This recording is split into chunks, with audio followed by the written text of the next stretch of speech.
कि रघुकुल रीत सदा चली आई, प्राण जाए पर वचन ना जाए। तो कल रामचंद्र जी के ही गुणगान गाता था और रामचंद्र जी को ही मानता था और रामचंद्र जी के ही वंशज है। वो मैं उसको कहना चाहूँगा कि समझदारी से काम ले। वो उसको रामायण को पूरा पढ़ लेना चाहिए, उसको वेद पढ़ने चाहिए, पुराण पढ़ने चाहिए। भैया जो राम को लाए हैं उसको हम लाएंगे, उसको हम लाएंगे। और मुसलमान अब के में पसमंदा समाज, पिछड़ा समाज 85% आएंगे। भारतीय जनता पार्टी एक वरिष्ठ पार्टी है, राष्ट्रीय पार्टी है। भारतीय जनता पार्टी के जो नेता हैं वे वरिष्ठ हैं। हमारे प्रधानमंत्री जी जो हैं उनके काम जो करने का तरीका है, जैसे उन्होंने आवास विकास योजनाएं चलाई। आप जो बाहर बिल्कुल दूर छोर पे गरीब बैठा है उसको भी मकान मिला जी। उन्होंने आयुष्मान योजना चलाई।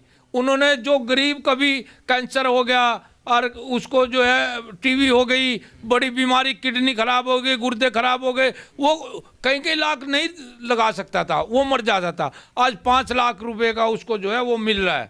आप ये देखिए 5 लाख रुपए उस गरीब का जो है जान बच रही है, उसका ऑपरेशन हो रहा है, उसके बच्चों को रोजी रोटी मिल रही है। आप देखिए 2024 तक अनाज फ्री कर दिया और वो अनाज फ्री मिलेगा गरीबों को, तो गरीबों को रोटी मिल रही है, छत मिल रही है और उसको बीमारी के लिए दवा मिल रही है। और गरीब को क्या चाहिए? रोटी, कपड़ा और मकान, वो उसको मिल रहा है।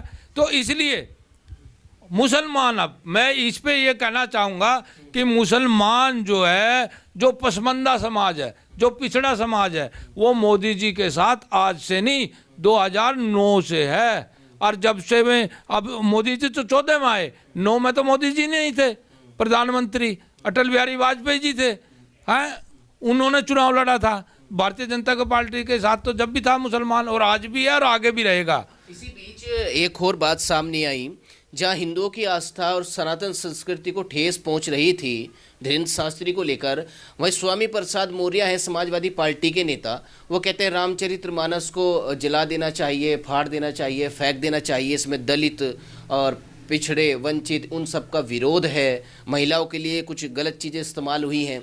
क्यों ऐसा कह रहे हैं? जब वो बीजेपी में थे तब कुछ नहीं बोलते थे, तब समर्थन करते थे, अब समाजवादी में जाते ही इस तरीके की बातें कर रहे हैं। क्या कहेंगे उनके बारे में? देखिए, वो वरिष्ठ नेता हैं, पढ़े लिखे हैं, समझदार हैं, उनके लिए मैं क्या कहना चाहूँगा।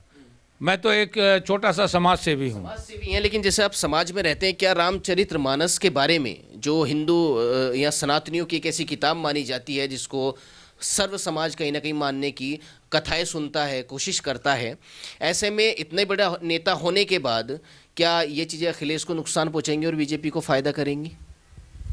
देखिए, ये जो चीज़ है उन्होंने कहा, मैं एक रामायण की चौपाई आपको सुनाता हूँ, उसमें लगभग 80% 100% आपको जवाब मिलेगा कि रघुकुल रीत सदा चली आई, प्राण जाए पर वचन ना जाए। उसका मतलब ये है, रघुकुल खानदान में से रामचंद्र जी हुए, दशरथ उनके पापा थे, तो वो कभी भी जो जुबान से निकाल देते थे वो अपनी गर्दन कटा देते थे, प्राण दे देते थे, लेकिन उस जुबान को पूरा करते थे। रामचंद्र जी तक का तो वो खानदान है।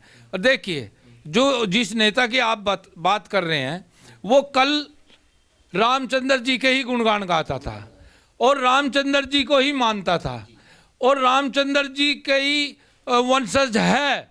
वो वंशज है, वो जो है सनातन धर्म का वंशज है, असली सनातन धर्म। वो कन्वर्ट नहीं हुआ, वो सनातन धर्म में ही है।